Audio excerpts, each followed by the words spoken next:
Hello students, welcome to lecture number 2, Introduction to System Programming. I, Professor D.V. Kusti, welcome you for this lecture. Let us see the contents of this particular lecture.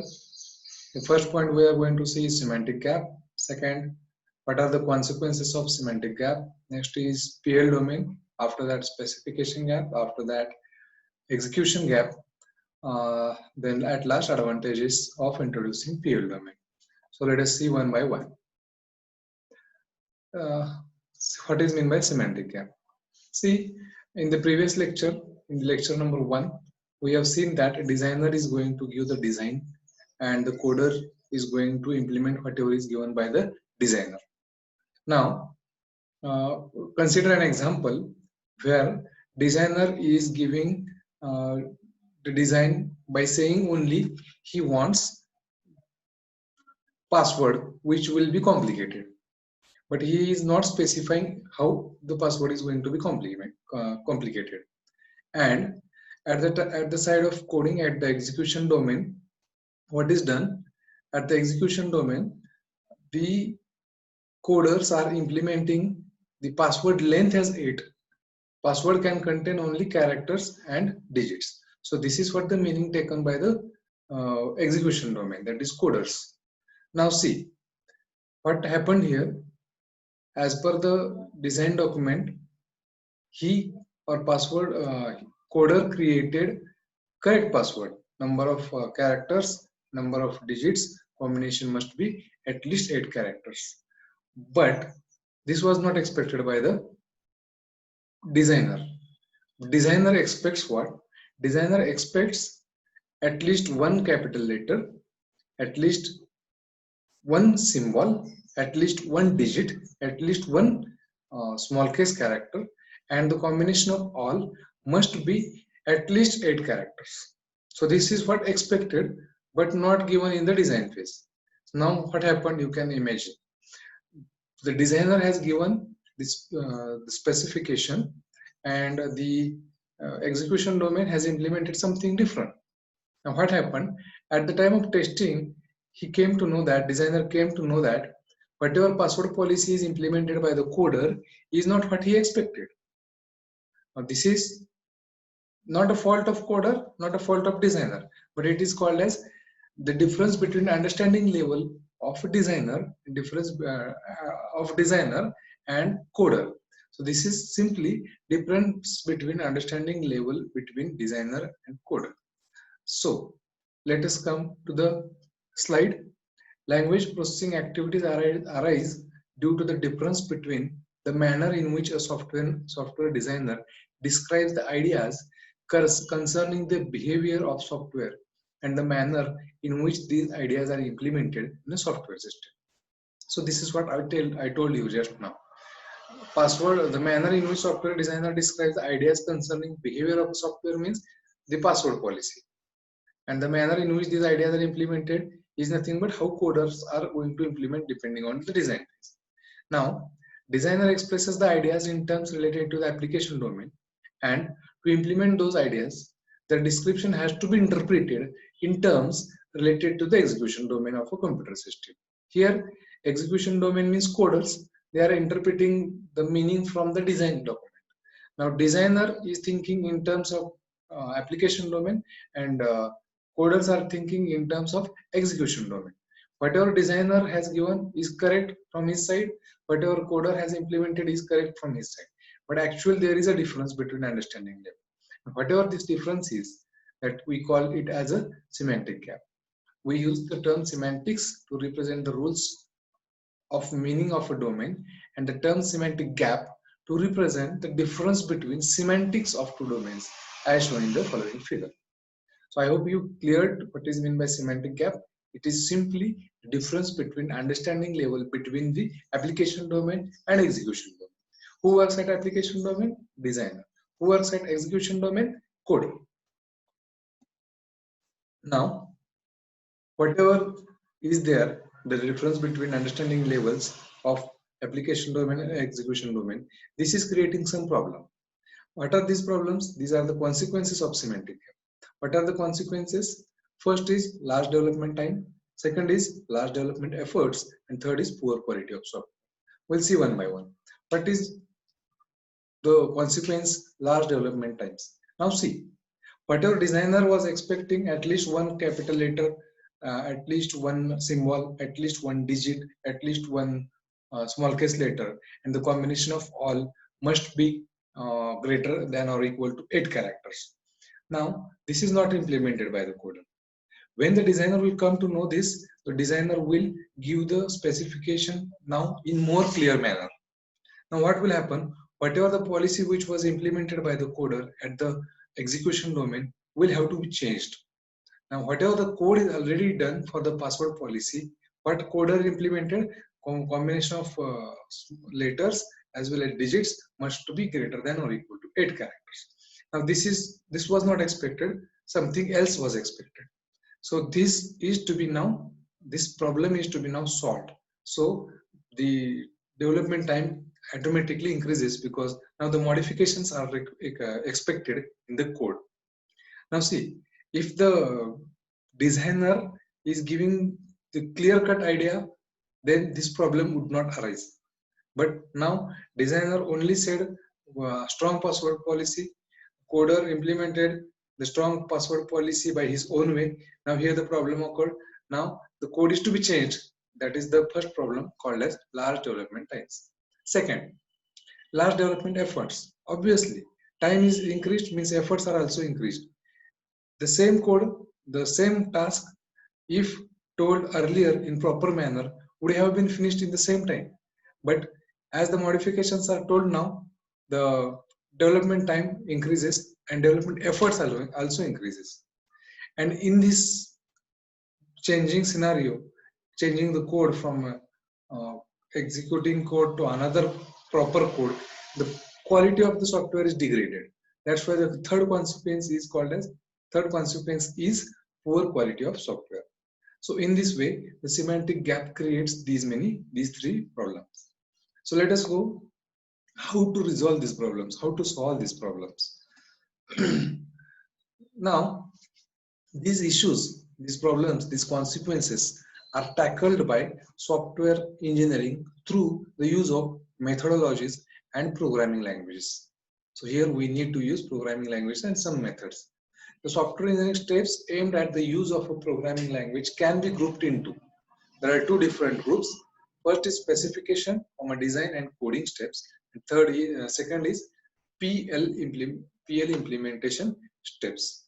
We'll see these one by one. Let us see first one, specification, design and coding step, what it is going to do.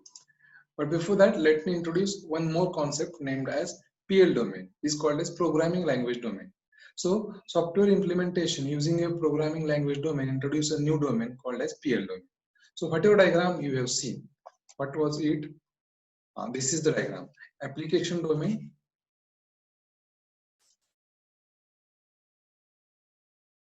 This is application domain. This is execution domain. So designer is giving design over here, coder is implementing over here. Now whatever is the difference between understanding level between these two people is nothing but semantic gap. Now this semantic gap is having problems. What are these problems? We have seen these problems. We have seen these problems as large development time, large development efforts, and poor quality of software. So to remove these problems, we introduced two steps. One is specification, design and coding step, and second one is programming language step. Now this particular method is introducing one more domain. So you can see here. What is that domain? This domain is called as PL domain. What happened by introduction of PL domain?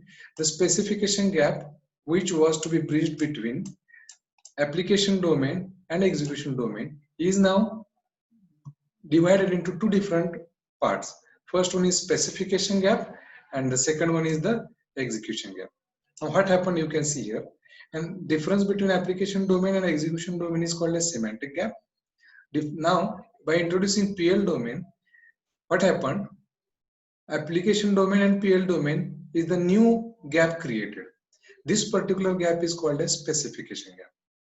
And the difference between understanding levels of PL domain and execution domain is called as execution gap. Now, what are these and how the problem is resolved, that we will see. Coming back to the previous slide.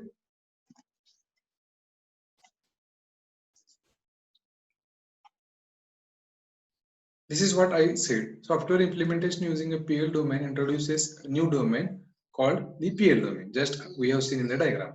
Now see, the semantic gap between application domain and execution domain is bridged by software engineering steps. Which are these steps? We have seen these two steps just now. These are the two steps: specification, design and coding steps, and second is PL implementation step. The semantic gap between the application domain and execution domain is bridged by the software engineering steps. The first step bridges the gap between application domain and PL domain, while the second step bridges the gap between PL domain and execution domain. So in short, we can say the gap between application domain and PL domain, known as specification gap, is bridged by the first step, and the gap between PL domain and execution domain is bridged by the second step. What is the name of that gap? That gap's name is execution gap. Now, how the consequence is reduced here, we'll see. This is what we just discussed: specification gap, the gap between application domain and PL domain. Now, keep in mind one more thing: specification gap is also called as specification and design gap. So, both specification and design gap, or simply the specification gap, indicates same difference between understanding level of PL domain and execution domain. Difference between application domain and PL domain. Now, what is execution gap? Execution gap has only one name: execution gap, which is between PL domain and execution domain. Now, what are the advantages of implementing PL domain? Now, in the diagram, we just saw that the difference between PL domain and execution domain is known as semantic gap. By introducing PL domain, what we have done, we have reduced that gap, the semantic gap. Now, see, there was a consequence that large development times and large development efforts. How this is solved? Now, whatever is given by the designer is checked in the PL domain. So PL domain is taking care that whatever is given by the designer is interpreted correctly before implementing. Getting or not? If it is implemented, then there is large problem. What is that problem? Time is required and efforts are also much more efforts are also increased. So time is increased and efforts are also increased, that are minimized by introduction of a PL domain. What will happen? PL domain will check whatever is given by the designer is up to expectation or not, or whatever he interpreted, the meaning from that is correct or not. If it is correct, then and then only implementation will take place. Getting? If it is implemented, then it is correct now, because PL domain has guarantee that whatever is given by the designer is interpreted correctly. So this is the first benefit, first advantage. What is the second advantage? Obviously, now whatever is to be given by the designer is interpreted by PL domain itself. So the task of interpreting the correct meaning from the designer is not up to the execution domain now, is up to the PL domain itself.